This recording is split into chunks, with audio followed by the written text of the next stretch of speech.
No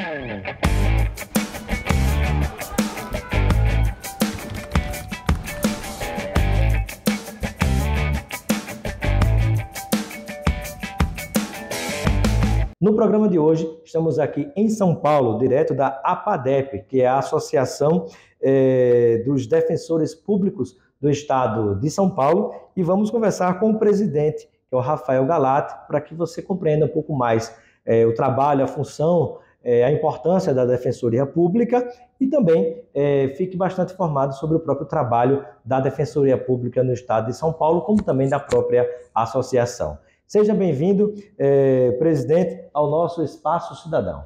Obrigado, Robson. Prazer estar aqui com você, visitando nossa sede aqui na Associação Paulista das Defensoras e Defensores Públicos.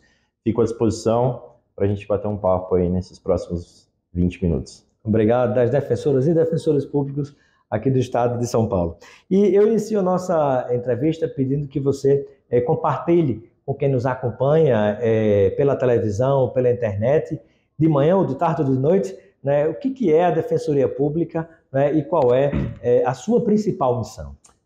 Robson, a Defensoria Pública ela foi escolhida pelo legislador constituinte, né, em 1988. Já havia algumas defensorias públicas anteriores à Constituição, em alguns estados, mas o Constituinte de 88 ele definiu que é a instituição que vai prestar o atendimento jurídico integral à população carente, à população vulnerável, né? Ele definiu, né, o legislador constituinte originário, definiu que era a Defensoria Pública a instituição que é responsável por esse atendimento, né, um modelo público de atendimento profissionalizado, tanto no âmbito extrajudicial como judicial, né, por isso que a gente fala de atendimento jurídico integral e completamente gratuito, né? A intenção é justamente levar às populações carentes, vulneráveis e hipossuficientes um acesso à justiça, né? A possibilidade de essas pessoas que são excluídas dos serviços públicos em geral, de terem pelo menos a possibilidade de levarem à justiça os seus pleitos e direitos.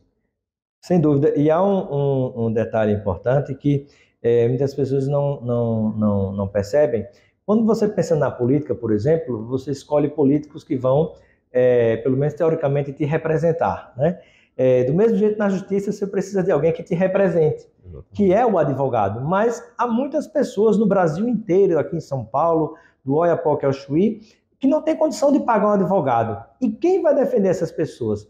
É justamente o defensor público, né, pago pelo Estado brasileiro, né? Exatamente, Robson. Tem uma pesquisa que a ANADEP, a Associação Nacional, né, das Defensoras e Defensores Públicos, junto com o IPEA, que 80 a 85% da população brasileira recebe 3 salários mínimos, que é justamente o recorte que as defensorias públicas em geral, a Defensoria Pública aqui em São Paulo utiliza esse recorte como público-alvo, né? Então as famílias cujos rendimentos são até 3 salários mínimos são o nosso público-alvo. E 80 a 85% da população do Brasil recebem até 3 salários mínimos, o que demonstra a importância da Defensoria Pública, né, num país tão desigual como o Brasil, né, que tem em sua Constituição, inclusive, o objetivo, né, de reduzir as desigualdades econômicas, regionais, sociais.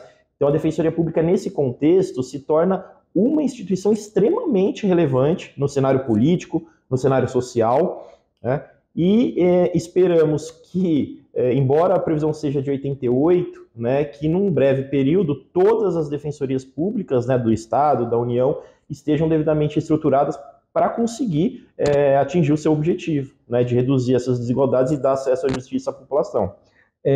Antigamente, boa parte das defensorias públicas eram ligadas aos governos estaduais, mas ao longo do tempo foram conquistando independência, né, tanto as defensorias públicas estaduais e já a independência da própria Defensoria Pública da União também. Né? Exatamente. É autonomia, né, Robson? Autonomia. A gente está falando da autonomia. Qual é o grande ponto central nessa discussão? Você tinha esses serviços, né, jurídicos, judiciários muitas vezes, né, o serviço que a Defensoria presta, vinculado ao Estado. Aqui em São Paulo, por exemplo, era a Procuradoria do Estado que fazia, às vezes, da Defensoria Pública, claro, uma parcela da nossa atividade, né, basicamente a atividade processual, né, nos processos. A Defensoria Pública, como eu falei, é muito mais ampla, né, a sua atuação extrajudicial, enfim.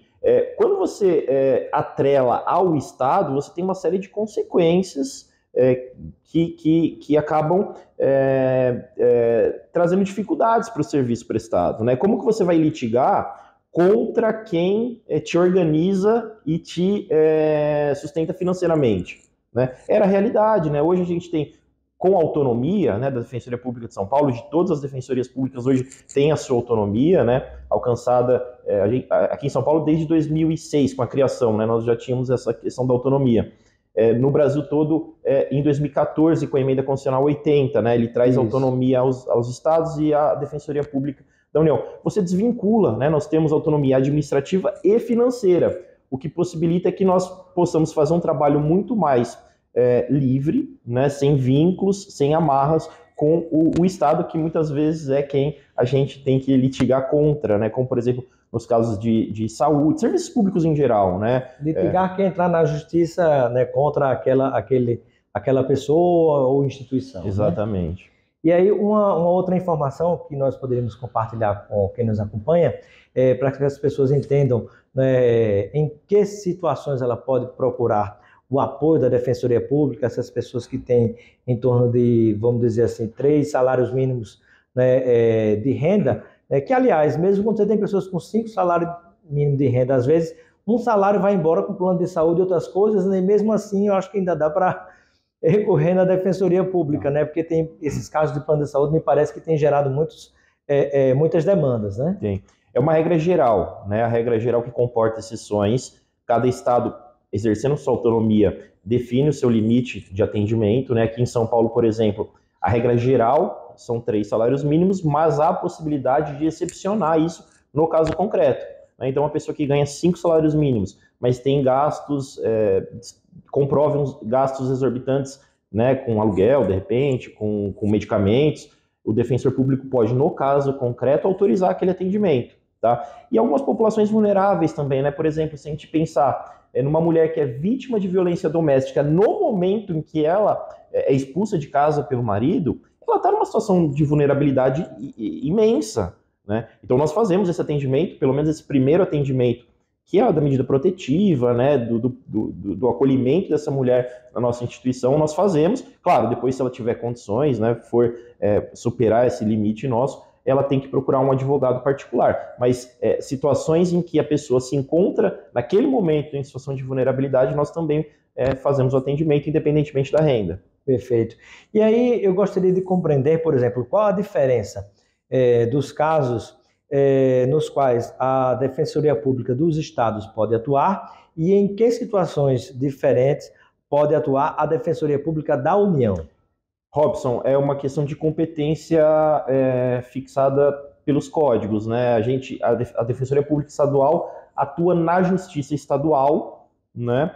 E a Defensoria Pública da União na Justiça Federal. Por exemplo, causas trabalhistas. Exatamente. Defensoria Pública da União. Exatamente. Mas se for causas ligadas à família, né, e outras áreas, aí você procura as defensorias públicas estaduais, como aqui no caso de São Paulo. A grande demanda, né, das famílias, geralmente, é na Justiça Estadual, né? São casos de divórcio, separação, pensão alimentícia, casos de ações possessórias, né, uso capião, regularização fundiária, a maioria dos casos criminais, né, processos criminais, a maioria dos casos da infância e juventude, né, tanto na parte de acolhimento institucional, atos infracionais, vagas em creche, medicamentos, a grande maioria corre na Justiça Estadual. A Justiça Estadual tem uma gama muito maior de competência, né, por isso que as defensorias estaduais são, via de regras, mais estruturadas, maiores que a Defensoria Pública da União, proporcionalmente, né?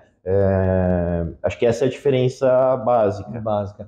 E, por exemplo, em que situação vocês atendem, por exemplo, causas na área do consumidor, ou você, numa situação como essa, você se direciona ao PROCON, por exemplo? A gente atua, a gente atende. É lógico, o PROCON ele é uma instância administrativa, né, de resolução de conflitos, ele tem essa instância, que é muito importante até para desafogar o judiciário, né? Nós temos parcerias com o PROCON, por exemplo, para atuação conjunta na seara extrajudicial, né? Ou seja, antes de iniciar um processo, né, a gente tem essa via também, mas também nós atuamos, se necessário for a atuação judicial, né, nós atuamos em favor do consumidor, né, para a defesa dos direitos que são estabelecidos ali no Código de Defesa do Consumidor. Estamos conversando aqui em São Paulo, né, direto da Associação Paulista dos Defensores e Defensoras Públicas, com o presidente Rafael Galati. E eu gostaria de saber sobre algo que nós observamos muito na mídia em geral. Aqui e acolá se observa casos de pessoas que eram inclusive inocentes, mas eram presas por engano e ficavam muito tempo. Ou apenados, que tinham cometido algum delito, mas ficavam presos por muito mais tempo porque não tinham um advogado ou, por exemplo, um defensor público que agilizasse, digamos, burocraticamente a sua situação para que ele obtivesse a liberdade. Existe algum tipo de atuação da Defensoria Pública, das Defensorias Públicas em relação, por exemplo, a mutirões carcerários ou coisa desse tipo? Existe, Robson. Na verdade, é um pequeno parênteses, né? Acho que com a informatização do processo judicial, esses casos, né, de esquecimento das pessoas nos presídios diminuiu drasticamente. Claro, um ou outro ainda acaba acontecendo, infelizmente, né, mas melhorou muito a eficiência dos processos. Nós temos poucos casos nesse sentido. Mas o grande ponto é que há um uso indiscriminado ainda, né, no estado de São Paulo e talvez no Brasil como um todo, da prisão preventiva, né? A Constituição é muito clara de que a prisão é o último, né, caminho a ser seguido, e o judiciário, infelizmente, acaba adotando a prisão preventiva como uma regra em crimes graves. Claro, deve haver uma punição a crimes graves, não há dúvida disso, mas depois do julgamento, né? E o julgamento tem sido muito rápido aqui em São Paulo, Robson. Tem sido 3 a 5 meses, já temos sentença de primeiro grau. Isso eu digo que é muito rápido, né? Na vida de uma pessoa pode ser que não, mas antes nós tínhamos 8 meses, 1 ano sem julgamento, né? Então, há esse problema da prisão preventiva como regra, porque você vai ter casos em que a pessoa é absolvida depois, mas ficou 6 meses, 1 ano presa preventivamente, né? Há casos em que ela é presa preventivamente por 5, 6 meses e a pena dela foram 2 meses ao final, né? Ela ficou um prazo maior na prisão do que seria necessário. Isso, sem contar o drama pessoal dessas pessoas, a gente está falando de um custo para o Estado, né, de manter pessoas presas e tudo que vem como consequência disso, né, como as organizações criminosas no presídio utilizando essas pessoas como mão de obra. Enfim, é uma questão extremamente complexa, né, que infelizmente a gente não consegue fazer um debate público sobre isso, né, quando a gente vai debater algum tema criminal, há na sociedade um anseio, né, de maiores restrições, maiores penas. Então é muito complicado. A gente tem uma função, 90% dos casos na área criminal são defendidos pela Defensoria Pública, né?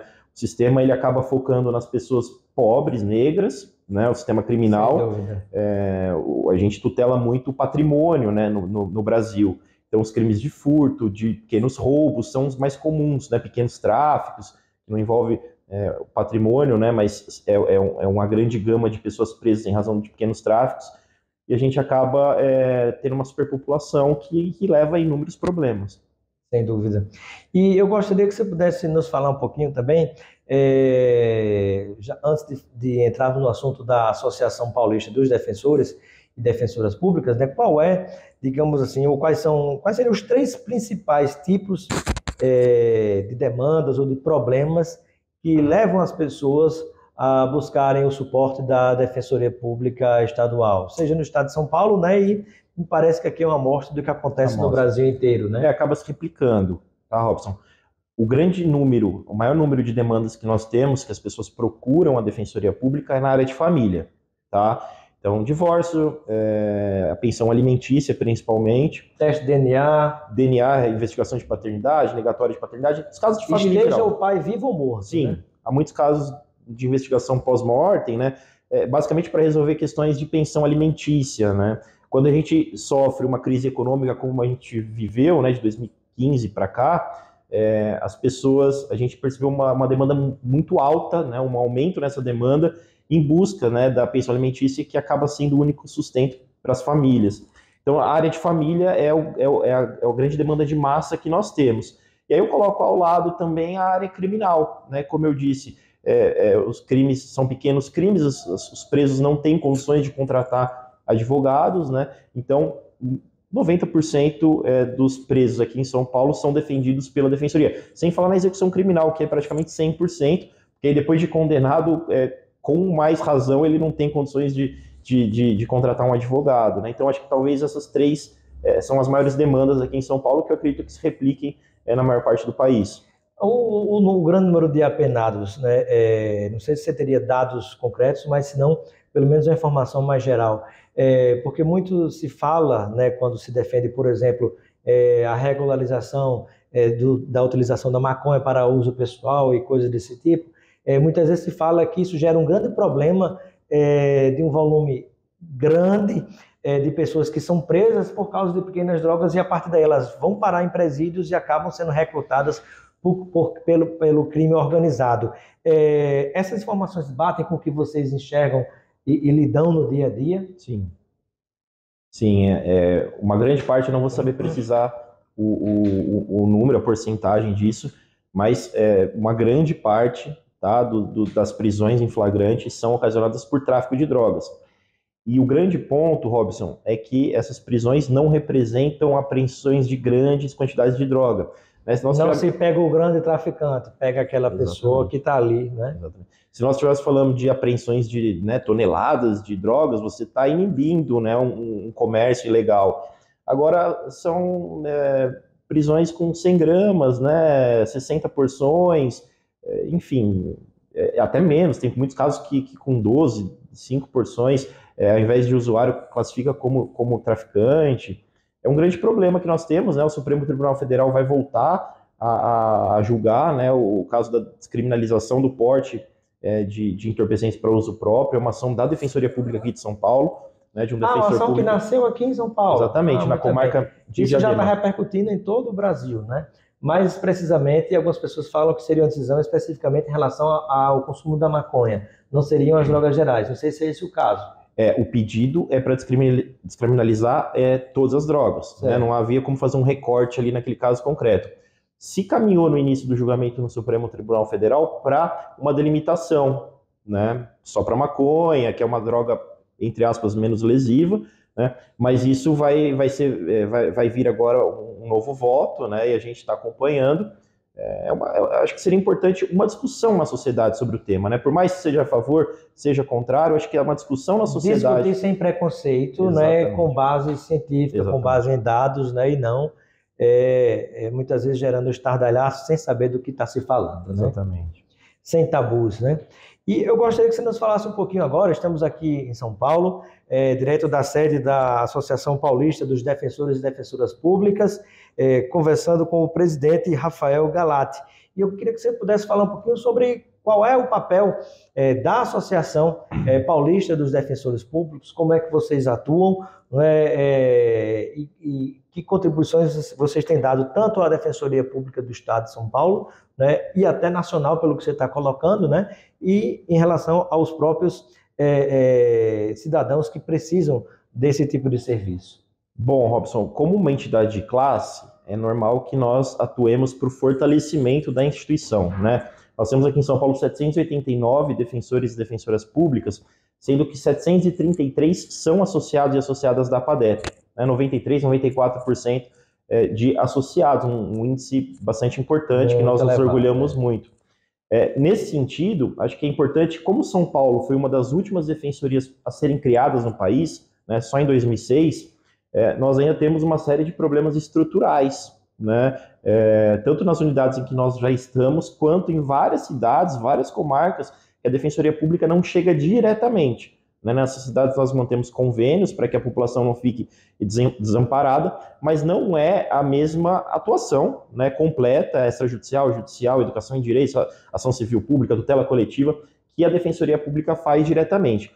Então, um grande ponto de trabalho da associação, aqui da APADEP, que seja reconhecido o trabalho da instituição, para que nós possamos ter um capital político e, com esse capital político, aumentar o nosso número de defensores, número de defensoras, número de comarcas atendidas, número de cidadãos paulistas hipossuficientes atendidos. Esse é o grande objetivo da associação, que é compartilhado pela Defensoria Pública de São Paulo, né? Acho que a grande intenção da Defensoria Pública é chegar em todas as cidades. O mesmo discurso, né? Exatamente. Porque eu me recordo que muito se fala que, do mesmo jeito que quase em todas as cidades do Brasil, você tem juiz e às vezes até promotor, alguns acumulam 2, 3 cidades ou mais, mas se espera que a Defensoria Pública também possa chegar a esses lugares, sobretudo os mais distantes, né, das capitais, que é onde vai ter pessoas com mais carência que vão precisar muito mais de um trabalho de um defensor público. Exatamente. Aqui em São Paulo, Robson, só para ter uma ideia, nós somos bem interiorizados, tá? Mas nós conseguimos atingir somente as grandes e médias cidades, né?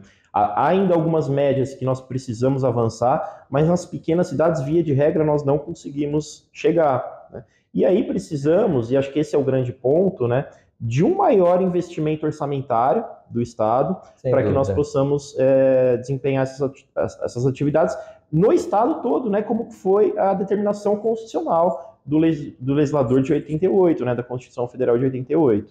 Há uma compreensão por parte do atual governador do Estado de São Paulo, o Tarcísio, em relação à importância da Defensoria e compromisso para que se dê mais estrutura e faça ela chegar mais longe atendendo aos cidadãos? Sem dúvida, Robson, sem dúvida. O governo começou agora, né? Acho que o governo Tarcísio é recém-impossado, primeiros meses de governo.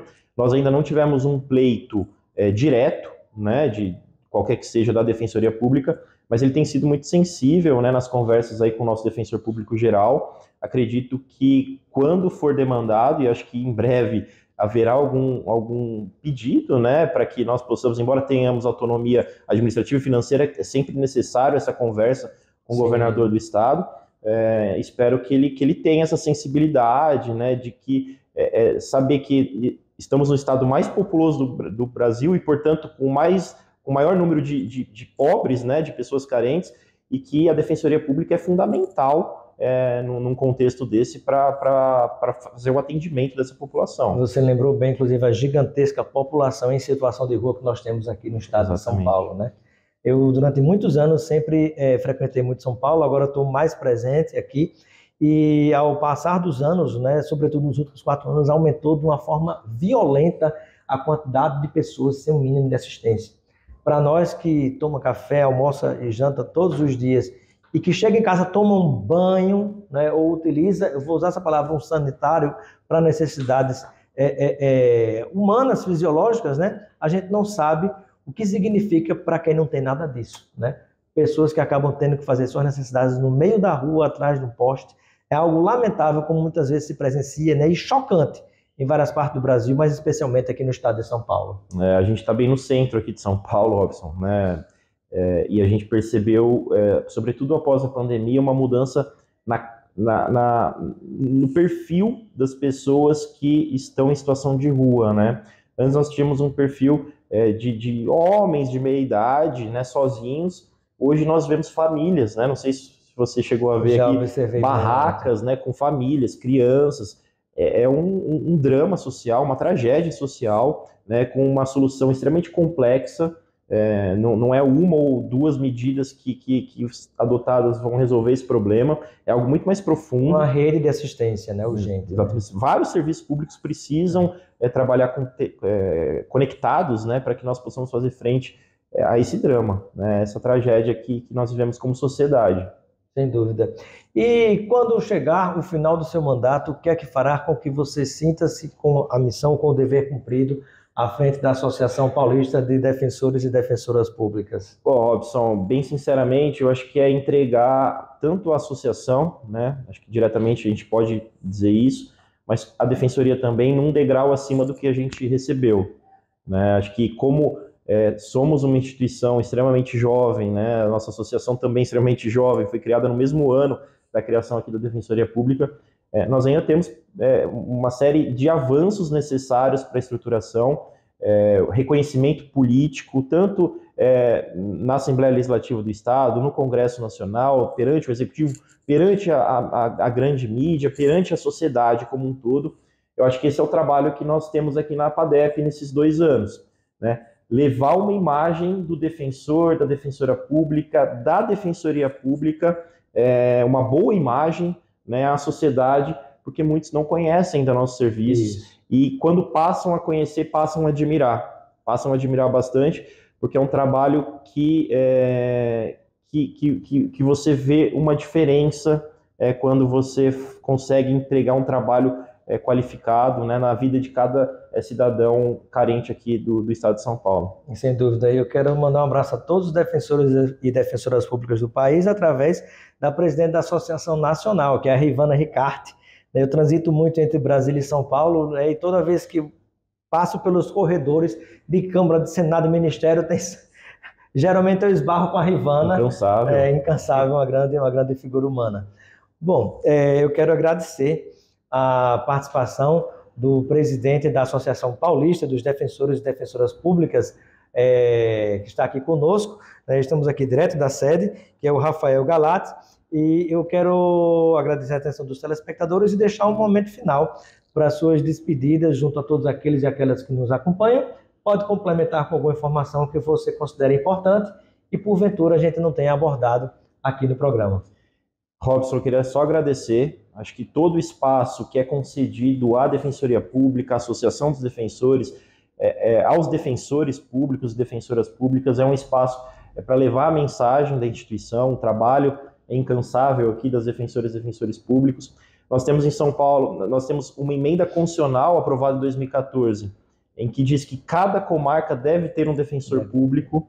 Esse prazo se encerrou, né, o prazo para essa implementação em dezembro do ano passado, e na grande maioria do país, né, posso dizer, na maioria dos estados, e aqui em São Paulo é um exemplo disso, nós não estamos em todas as comarcas do país, o que leva a uma enorme parcela da população não terem um direito reconhecido pela Constituição de 88, que é ter acesso a um defensor, a uma defensora pública.